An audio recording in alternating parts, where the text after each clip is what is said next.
Welcome to your help education. और आज के इस वीडियो में जानने वाले हैं ट्रिपल सी के मई 2025 में आने वाले 50 MCQs open office, banking, internet, Linux और ई गवर्नेंस से संबंधित 50 महत्वपूर्ण प्रश्न जो एमसीक्यूज के तौर पे पूछे जाते हैं और इनको एक एक करके हम समझेंगे with question answer. First question is that निम्नलिखित में से कौन ओपन ऑफिस का एक घटक है? Which of the following is a component of open office? WordPad, Calc, notepad, outlook. तो वर्डपैड, नोटपैड और आउटलुक ये तीनों ही विंडोज के घटक हैं, जबकि कैल्क ओपन ऑफिस का एक कंपोनेंट है। तो ओपन ऑफिस कैल्क इसमें ये सही विकल्प है। कैल्क एक स्प्रेडशीट प्रोग्राम है। वर्डपैड और नोटपैड एक टेक्स्ट एडिटर और वर्ड प्रोसेसिंग प्रोग्राम। तो नोटपैड एक टेक्स्ट एडिटर प्रोग्राम है, आउटलुक ईमेल मैनेजमेंट सॉफ्टवेयर है। तो कैल्क एक स्प्रेडशीट प्रोग्राम है जो ओपन ऑफिस के अंतर्गत आता है, एक स्प्रेडशीट प्रोग्राम। तो नेक्स्ट क्वेश्चन पे आते हैं।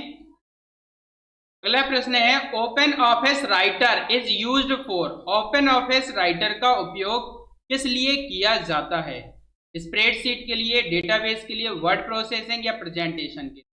ओपन ऑफिस राइटर एक एमएस वर्ड की तरह वर्ड प्रोसेसिंग सॉफ्टवेयर होता है, तो जिससे कि हम ऑफिस से संबंधित रिज्यूमे, ईमेल या फिर आप वर्ड से संबंधित काम करते हैं, जैसे कि letter writing, assignment and reports तैयार करना। तो ये सारे कार्य आप वर्ड प्रोसेसिंग से संबंधित ओपन ऑफिस राइटर पे करते हैं। Word processing software, open office writer एक वर्ड प्रोसेसिंग सॉफ्टवेयर है। अगला प्रश्न है which file extension is used by open office writer. Open office writer किस फाइल एक्सटेंशन का उपयोग करता है? तो ओपन ऑफिस राइटर .odt का उपयोग करता है। ये ओपन ऑफिस राइटर का एक्सटेंशन नेम होता है .odt। .doc वर्ड 2003 का और .xlsx MS एक्सेल 2013, 16 और 21 का है। .ppt पावर पॉइंट प्रेजेंटेशन का होता है। केवल .odt यहाँ पे सही विकल्प है, जो कि ओपन ऑफिस राइटर का फाइल एक्सटेंशन है। प्रत्येक फाइल का नाम के अंत में डॉट के बाद 3 अक्षर होते हैं, जिसको एक्सटेंशन नेम या विस्तारक नाम कहते हैं। अगला प्रश्न है विच menu contains the find and replace option in writer. Writer में फाइंड एंड रिप्लेस मेनू विकल्प किस मेनू में होता है? File, edit, insert, tools. Find and replace edit मेनू का ऑप्शन है, जो कि राइटर के अंतर्गत एडिट मेनू में दिया होता है। फाइल में फाइल संबंधित ऑप्शन होते हैं। इंसर्ट में कोई शेप्स, पिक्चर या ऑब्जेक्ट इंसर्ट करने का ऑप्शन होता है और टूल्स में ऑटो करेक्ट संबंधी ऑप्शन होते हैं, ये इंग्लिश ग्रामर वगैरह। Open office impress is used for. Next question, open office impress का उपयोग किस लिए किया जाता है? इम्प्रेस एक पावर पॉइंट प्रेजेंटेशन की तरह एक प्रेजेंटेशन सॉफ्टवेयर है, जो कि ओपन ऑफिस का प्रेजेंटेशन सॉफ्टवेयर होता है। तो प्रेजेंटेशन के लिए ओपन ऑफिस इम्प्रेस का उपयोग किया जाता है। अगले प्रश्न पे आते हैं विच of the following is used for creating charts in Calc. Calc में चार्ट बनाने के लिए किसका उपयोग किया जाता है?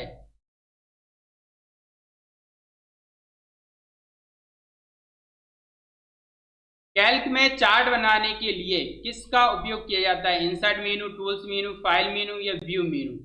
तो चार्ट बनाने के लिए आपको कोई ऑब्जेक्ट डालना है, चार्ट डालना, शेप्स डालना, तो वो सारे के सारे इंसर्ट मेनू में होते हैं। तो इसका सही विकल्प है इंसर्ट मेनू। अगले प्रश्न पे आते हैं which shortcut is used to save a file in open office. Open office में फाइल सेव करने की शॉर्टकट कुंजी क्या है? Control P, control S, control C, control O। Control P print करने के लिए होता है, कंट्रोल S सेव करने के लिए, कंट्रोल C कॉपी करने के लिए और कंट्रोल O होता है ओपन करने के लिए। तो कंट्रोल S इसका सही विकल्प है। Control S is used to save a file in open office. Next question which open office component is used for database work. Database कार्य के लिए ओपन ऑफिस का कौन सा घटक उपयोग होता है? बेस, कैल्क, ड्रॉ या राइटर। तो इसका सही विकल्प है बेस। बेस प्रोग्राम का उपयोग ओपन ऑफिस कंपोनेंट में डेटाबेस काम के लिए किया जाता है। अगले प्रश्न पे आते हैं जो कि है नवा, और इसमें है पूछा गया है which of these not an open office component, निम्न में से कौन ओपन ऑफिस का घटक नहीं है? Writer, power point, Calc, draw. तो देखिए राइटर जो होता है वो एक वर्ड प्रोसेसिंग सॉफ्टवेयर होता है, कैल्क स्प्रेडशीट सॉफ्टवेयर होता है, ड्रॉ एक तरह से ड्राइंग सॉफ्टवेयर होता है, लेकिन पावर पॉइंट इसका हिस्सा नहीं है। पावर पॉइंट विंडोज के अंतर्गत आता है, तो इसका सही विकल्प है B, power point. Power point is not an open office component. Next question, what is the default extension for open office calc files? Open office calc file का डिफॉल्ट एक्सटेंशन क्या है? Dot ODS, DOCS, SLS, text. TXT notepad का होता है, XLS Excel का होता है, और डॉट डीओसीएस वर्ड का होता है, जबकि dot ODS open office calc का डिफॉल्ट एक्सटेंशन होता है, डॉट ओडीएस। तो इसका सही विकल्प है डॉट ओडीएस। अगले प्रश्न पे आते हैं। अब ये थे सभी ओपन ऑफिस से संबंधित प्रश्न। अब प्रश्न करेंगे बैंकिंग से रिलेटेड, 10 क्वेश्चन होंगे। बैंकिंग में आईएफएससी का क्या अर्थ है? आईएफएससी आपने बहुत सुना होगा, आईएफएससी कोड बताएं। तो आईएफएससी का पूरा नाम होता है Indian financial system code. Indian financial system code, ये इसका आईएफएससी कोड होता है। आईएफएससी का पूरा नाम है इंडियन फाइनेंशियल सिस्टम कोड। अगले प्रश्न पे आते हैं। निम्नलिखित में से कौन सी इलेक्ट्रॉनिक बैंकिंग सेवा है? Which of the following is an electronic banking service? ATM, passbook, chequebook, demand draft. DD, chequebook, passbook, ये तीनों ही फिजिकल कंपोनेंट्स हैं जो कि बैंक के अंदर आप कर सकते हैं, जबकि एटीएम एक इलेक्ट्रॉनिक बैंकिंग सेवा है जिसका पूरा नाम होता है automated teller machine. Automated teller machine, जिसमें टेलर का मतलब होता है a person who count the cash and withdrawal और डिपॉजिट द मनी। जो बैंक में धन को जमा और आहरण के लिए रिसोर्स होता है उसको टेलर बोलते हैं। जो भी ह्यूमन रिसोर्स होता है उसको टेलर बोलते हैं। तो ऑटोमेटेड टेलर मशीन आपका कैशियर का काम करता है और यह एक इलेक्ट्रॉनिक बैंकिंग सर्विस है। अगले प्रश्न पे आते हैं। NEFT is used for. NEFT का उपयोग किस लिए किया जाता है? तो एनईएफटी के माध्यम से एनईएफटी और आरटीजीएस के माध्यम से आप तुरंत के तुरंत पैसे को धन अंतरण करते हैं। तो यहाँ पे offline money transfer, sending physical cash, online fund transfer या बिल पेमेंट। तो यहाँ पे सही विकल्प है C, online fund transfer. Online fund transfer के लिए एनईएफटी या आईएमपीएस सेवा का प्रयोग करते हैं। What is the full form of ATM? ATM का पूरा नाम अभी मैंने पहले ही बताया, ऑटोमेटेड टेलर मशीन होता है। टेलर यहाँ पे एक बैंक कर्मी होता है जो कि स्वतः धनराशि का भुगतान करता है, तो automated teller machine. Which of the following is not a function of RBI? निम्न में कौन आरबीआई का कार्य नहीं है? आरबीआई का कार्य नहीं है, तो भाई आरबीआई का कार्य नहीं है, क्या कार्य नहीं है? Issuing currency notes, managing foreign exchange, opening saving account, controlling inflation. ये तीनों काम आरबीआई के होते हैं। करेंसी नोट्स को जारी करना और मैनेजिंग फॉरेन एक्सचेंज को मैनेज करना, कंट्रोल करना इन्फ्लेशन को। लेकिन ओपनिंग सेविंग अकाउंट्स ये कार्य आरबीआई का नहीं होता है। ओपनिंग सेविंग अकाउंट्स का सही विकल्प है ओपनिंग सेविंग अकाउंट। ये कार्य आरबीआई का नहीं होता है, यह कार्य बैंक्स का होता है, रिजर्व बैंक ऑफ इंडिया का नहीं। अगला प्रश्न है, भारत में बैंक जमा राशि का बीमा कौन करता है? भारत में बैंक जमा राशि का बीमा जो होता है वो करता है DICGC। इसके माध्यम से कम रुपये 5 लाख तक का बीमा किया जा सकता है बैंक का। तो भारत में बैंक जमा राशि का बीमा करता है DICGC। एंड नेक्स्ट क्वेश्चन है, banking ombudsman deals with. Banking Lokpal किससे संबंधित है? Property disputes, bank complaints, income tax cases, loan frauds only. तो ये जो बैंकिंग लोकपाल होता है, इससे आप किसी भी तरह के बैंक से संबंधित ट्रांजैक्शन में कोई कमी होने पर शिकायत दर्ज कर सकते हैं। तो बैंकिंग लोकपाल बैंक कंप्लेंट्स के लिए होता है। यहाँ पे सही विकल्प है B, bank complaints. Banking Lokpal bank complaint से संबंधित है। अगला प्रश्न है what does KYC stand for. KYC का अर्थ क्या अर्थ है? केवाईसी का अर्थ होता है know your customer. Know your customer, KYC is stand for know your customer. अगला प्रश्न है what type of account is best for daily transactions.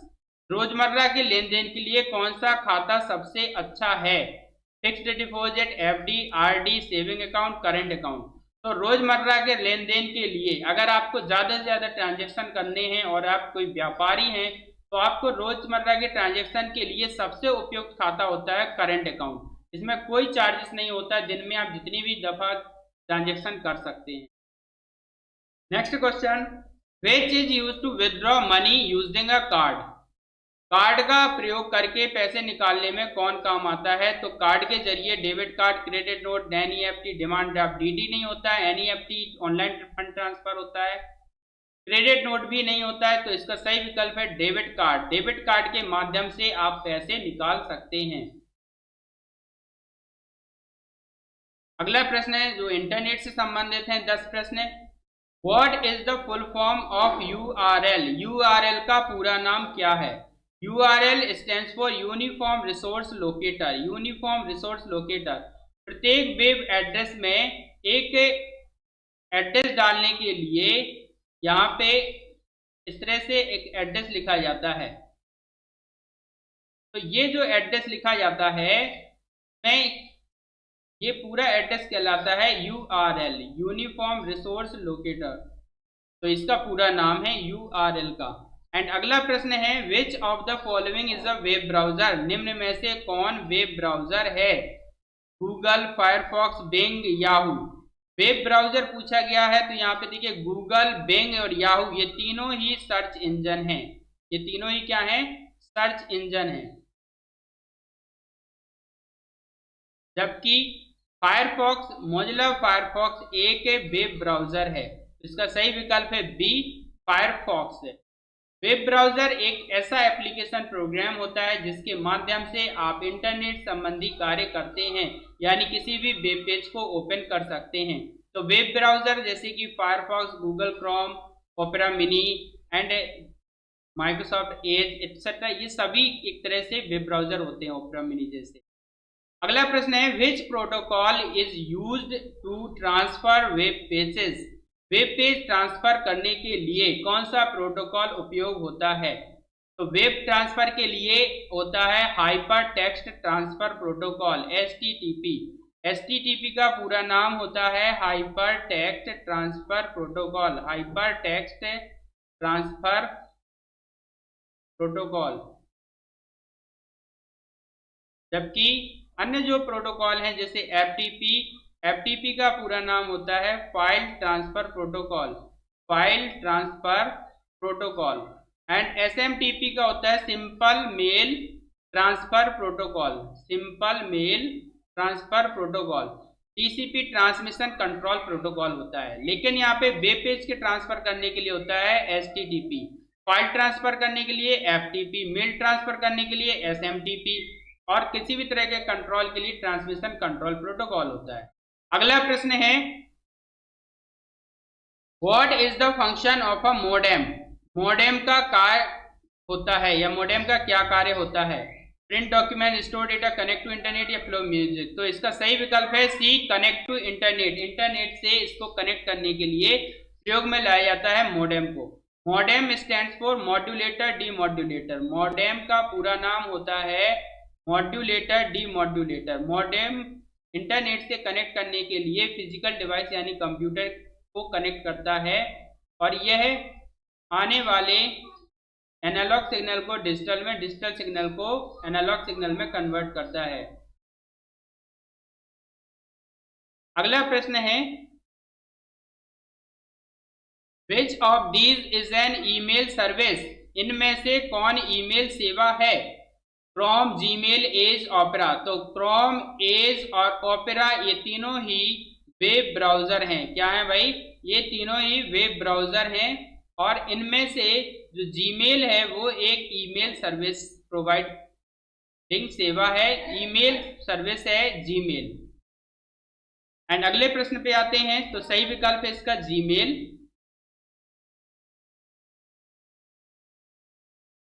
अगले प्रश्न पे आते हैं। Which device is required to connect a computer to the internet? Computer को internet से जोड़ने के लिए कौन सा उपकरण आवश्यक है? अभी बताया, आपको याद रखना है मॉडेम इसका सही विकल्प है। मॉडेम का उपयोग किया जाता है कंप्यूटर को इंटरनेट से जोड़ने के लिए। यूपीएस जो होता है वो होता है अनइंटरप्टेड पावर सप्लाई, जो कि अवांछित विद्युत आपूर्ति को पूर्ण करता है। Uninterrupted power supply, UPS. अगला प्रश्न है what does ISP stand for? ISP का मतलब क्या होता है? आईएसपी का मतलब होता है international service internet service provider. Internet service provider ISP का पूरा नाम होता है। आईएसपी ऐसी कंपनीज या सेवा प्रदान करने वाली कंपनीज होती हैं, जैसे कि एयरटेल हुआ, बीएसएनएल हुआ, एमटीएनएल हुआ, जो कि इंटरनेट सेवाएं प्रदान करता है, जियो हुआ। तो ये इंटरनेट सर्विस प्रोवाइडर होते हैं आईएसपी। एंड अगला प्रश्न है which one is a search engine? निम्न में से कौन एक सर्च इंजन है? Windows, Google, Facebook, outlook. Windows एक ऑपरेटिंग सिस्टम है और फेसबुक एक सोशल मीडिया ऐप है। आउटलुक एक ईमेल मैनेजमेंट के लिए प्रयोग किया जाने वाला एप्लीकेशन है, जबकि गूगल एक सर्च इंजन है। तो इसका सही विकल्प है गूगल। गूगल एक सर्च इंजन होता है। अगला प्रश्न है which key combination is used to refresh a web page? Web page को रिफ्रेश करने के लिए कौन सी कुंजी संयोजन उपयोग होती है? तो इसके लिए F5 की प्रेस करनी होती है। F5 की से रिफ्रेश कर सकते हैं वेब पेज को भी और आपके विंडोज को भी। What is the use of cookies in browser? अगला प्रश्न है ब्राउजर में कुकीज का क्या उपयोग है? तो कुकीज जो होता है वो यूजर के पासवर्ड और इसके यूजर लॉगिन आईडी को और सर्च किए गए पेजेस की इंफॉर्मेशन को सुरक्षित रखता है। तो ब्राउजर में कुकीज का उपयोग होता है store user preferences. User preferences को स्टोर करना, ये काम होता है कुकीज का। एंड अगला प्रश्न जो कि लिनक्स से है, 10 क्वेश्चन है लिनक्स से। Linux is an example of. Linux किसका एक उदाहरण है? तो इसका सही विकल्प है ऑपरेटिंग सिस्टम। लिनक्स एक ऑपरेटिंग सिस्टम है, इसका सही विकल्प है ऑपरेटिंग सिस्टम। अगला प्रश्न है which of the following is a Linux distribution? निम्न में से कौन सा लिनक्स डिस्ट्रीब्यूशन है? Windows, Ubuntu, Macintosh OS, DOS. तो इसमें उबुंटू जो है वो लिनक्स का डिस्ट्रीब्यूशन है। उबुंटू हुआ या फिर दूसरे अन्य प्रोग्राम जो अन्य ओएस जो कि अन्य कंपनी द्वारा प्रचारित किए जाते हैं, जैसे red hat, Linux, Ubuntu Linux, ये डिस्ट्रीब्यूशन होते हैं। अगला प्रश्न है हु डेवलप्ड लिनक्स? लिनक्स किसने विकसित किया? तो याद रखें लिनक्स को लिनस टॉरवेल्स ने 1991 में विकसित किया था। 1991 में लिनक्स को लिनस टॉरवेल्स ने विकसित किया था। अगला प्रश्न है what symbol is used for root user in Linux terminal? Linux में रूट यूजर के लिए कौन सा चिन्ह होता है? तो इसका सही विकल्प है हैश। हैश जो होता है वो रूट यूजर के लिए चिन्हित किया जाता है। अगला प्रश्न है which command list files in Linux? Linux में फाइलों को दिखाने के लिए कौन सा कमांड उपयोग होता है? जैसे विंडोज में dir कमांड से आप फाइल्स को देख सकते हैं, फाइल्स की लिस्ट देख सकते हैं। इसी तरह से लिनक्स में फाइल को देखने के लिए ls लिस्ट कमांड का प्रयोग करते हैं, ls कमांड का प्रयोग करते हैं। अगला प्रश्न है which command is used to change directory? Directory बदलने के लिए कौन सा कमांड प्रयोग में लाया जाता है? तो cd कमांड का प्रयोग लिनक्स और विंडोज में या कमांड डॉस प्रॉम्प्ट में और लिनक्स में दोनों में ही डायरेक्टरी को बदलने के लिए यानी फोल्डर चेंज करने के लिए cd कमांड का उपयोग करते हैं। md कमांड मेक डायरेक्टरी एक नई डायरेक्टरी क्रिएट करने के लिए, रिमूव करने के लिए, रीनेम करने के लिए rm का प्रयोग कर सकते हैं। एंड ओपन होता है, तो इसको छोड़ते हैं। अगला प्रश्न है which file stores user account details in Linux. Linux में उपयोगकर्ता की जानकारी किस फाइल में होती है? etc password, etc user, root pass, home login. तो इसमें etc पासवर्ड जो जानकारी होती है इस फाइल में लिनक्स के उपयोगकर्ता की जानकारी होती है /etc/password। अगला प्रश्न है Linux files names are. Linux file name कैसे होते हैं? तो जो भी लिनक्स फाइल नेम होते हैं वो केस सेंसिटिव होते हैं। तो इसमें सही विकल्प है केस सेंसिटिव, और सॉरी ये केस इंसेंटिव नहीं, केस इनसेंसिटिव नहीं होता है।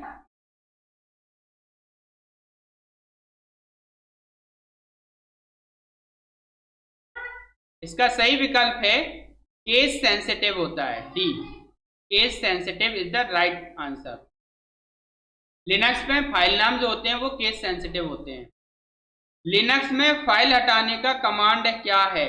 Which Linux command is used to remove files. तो इसमें आप rm कमांड का प्रयोग करते हैं फाइल हटाने के लिए। इनमें से कौन सा GUI आधारित लिनक्स ऑपरेटिंग सिस्टम है? तो उबुंटू, डॉस, सेंटोस सर्वर, काली CLI। तो उबुंटू जो है वो GUI आधारित लिनक्स ऑपरेटिंग सिस्टम है। अगला प्रश्न है ई गवर्नेंस से संबंधित 10 प्रश्न हैं। What is E governance? E governance क्या है? Offline government service, education system, electronic delivery of government services, local government. तो ई गवर्नेंस से तात्पर्य है जो भी गवर्नमेंट सेवाएं हैं वो इलेक्ट्रॉनिक रूप में डिलीवर की जाएं।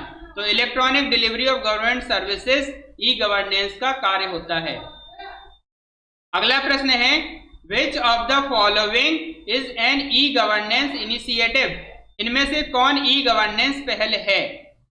ई गवर्नेंस पहल है डिजिटल इंडिया। बाकी make in India, skill India, स्वच्छ भारत ये भारत सरकार द्वारा माननीय मोदी जी द्वारा चलाई गई योजनाएं हैं, परंतु डिजिटल इंडिया भारत सरकार और प्रधानमंत्री नरेंद्र मोदी जी द्वारा 2014 में शुरू की गई यह योजना है जिससे डिजिटल इंडिया के माध्यम से ई गवर्नेंस सेवाएं जन जन तक पहुंचाई जाती हैं। इसके अंतर्गत CSC वगैरह खोला जाता है।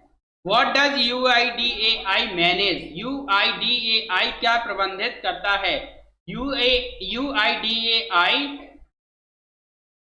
तो होता है वो आधार की सेवाएं प्रदान करता है और आधार सेवाओं को प्रबंधित करता है।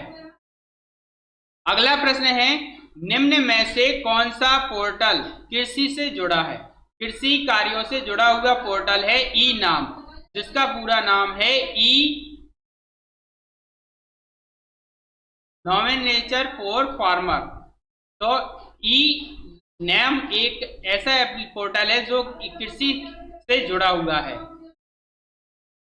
अगला प्रश्न है what is the purpose of DigiLocker? DigiLocker का उद्देश्य क्या है? डिजी लॉकर का उद्देश्य होता है आपके ऑफिशियल डॉक्यूमेंट्स को ऑनलाइन स्टोर करना, store official documents online. And अगला प्रश्न है which app provides access to multiple government services? कौन सा ऐप अनेक सरकारी सेवाओं तक पहुंच देता है? कौन सा ऐप अनेक सरकारी सेवाओं तक पहुंच देता है? तो इसमें उमंग जो ऐप है उसके माध्यम से विभिन्न सरकारी सेवाओं को जन जन तक पहुंचाया जाता है। ई पाठशाला उत्तर प्रदेश गवर्नमेंट सरकार दीक्षा ऐप के माध्यम से प्रयोग की जाती है। Bhim Bharat interface money transfer interface होता है जो कि भीम का प्रयोग किया जाता है। आरोग्य सेतु कोविड-19 के ट्रैक करने के लिए प्रयोग किया गया ऐप है। तो इसमें सही विकल्प है उमंग। अगला प्रश्न है डिजिटल इंडिया अभियान किस मंत्रालय के अधीन है? Which ministry handles digital India campaign? Digital India अभियान ministry of electronics and IT के अंतर्गत अधीन है, ministry of electronics and IT. अगला प्रश्न है CSC in E governance stands for. E governance में CSC का मतलब क्या है? तो तो CSC का मतलब होता है कॉमन सर्विस सेंटर, CSC का मतलब होता है कॉमन सर्विस सेंटर। अगला प्रश्न है 49, कौन सा प्लेटफॉर्म ऑनलाइन शिकायत दर्ज करने की सुविधा देता है? कौन सा प्लेटफॉर्म ऑनलाइन शिकायत दर्ज करने की सुविधा देता है? तो जो भी ऑनलाइन शिकायतें हमें दर्ज करनी होती हैं वो आप CP ग्राम्स नाम के प्लेटफॉर्म पे जाकर के दर्ज कर सकते हैं। एंड अगला प्रश्न है और अंतिम प्रश्न है, ई गवर्नेंस का कौन सा लाभ है? Which of the following is the benefit of e governance? E governance का कौन सा लाभ है? Manual data entry, long queues, time saving, paper based files. तो ई गवर्नेंस का जो सबसे अहम लाभ है वो है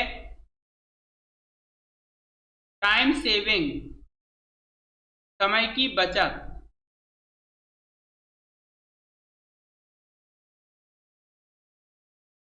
आप डायरेक्ट शिकायतें भेज सकते हैं सरकार तक, डायरेक्ट सरकारी सेवाओं को उपयोग में ला सकते हैं। ये टाइम को बचत करने के लिए प्रयोग में लाई गई ई गवर्नेंस सेवाएं हैं। तो ये थे 50 महत्वपूर्ण प्रश्न जो कि विभिन्न प्रतियोगी परीक्षाओं के साथ साथ CCC जैसे महत्वपूर्ण एग्जाम में पूछे जाते हैं।